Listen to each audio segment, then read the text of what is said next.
DRDO अब ऐसी तकनीक पर काम कर रहा है जिसके सामने दुनिया के सभी 5वीं पीढ़ी के लड़ाकू विमान फेल हो जाएंगे।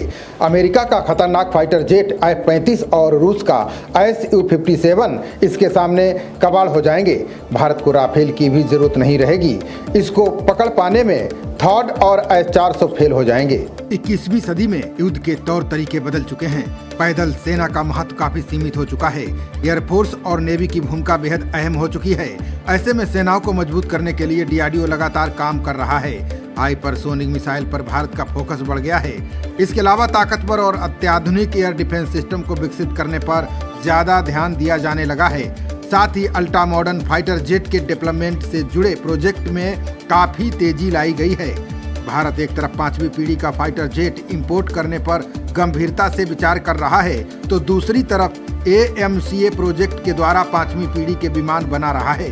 इन सब के बीच रक्षा अनुसंधान एवं विकास संगठन यानी डीआरडीओ ने 6वीं पीढ़ी के फाइटर जेट डेवलप करने वाली तकनीक विकसित करने की दिशा में बड़ा कदम उठाया है।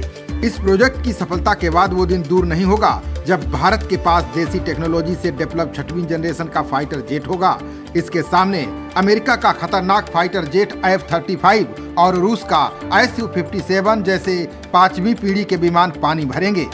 डीआरडीओ के अंतर्गत काम करने वाले रिसर्च सेंटर RCA ने 6वीं पीढ़ी के विमान बनाने की दिशा में जरूरी क्वांटम एवियोनिक्स सेंसर डेवलप करने की शुरुआत कर दी है।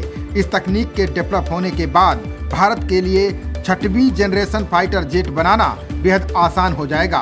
बता दें कि 6वीं जनरेशन फाइटर जेट किसी भी अल्ट्रा मॉडर्न रडार सिस्टम को चकमा देने में सक्षम है। साथ ही एयर डिफेंस सिस्टम के चक्रव्यूह को तोड़ना इसके लिए कोई बड़ी बात नहीं होगी। रडार क्रॉस सेक्शन मजबूत होने से जेट का रडार की पकड़ में आना असंभव जैसा है। इंडिया डिफेंस रिसर्च विंग की रिपोर्ट के अनुसार RCA ने अन्य भारतीय निजी कंपनियों और स्टार्टअप्स को भी क्वांटम आधारित एवियोनिक्स सेंसर विकसित करने के लिए औपचारिक तौर पर आमंत्रित किया है। बता दें कि क्वांटम तकनीक से दुश्मन की लोकेशन के बारे में सटीक जानकारी मिल जाती है। इससे दुश्मन पर हमला करना आसान हो जाता है। फिलहाल अभी तक किसी भी जेट में ये तकनीक नहीं है। खबरों का सिलसिला जारी रहेगा। देखते रहिए जनप्रवाद। नमस्कार।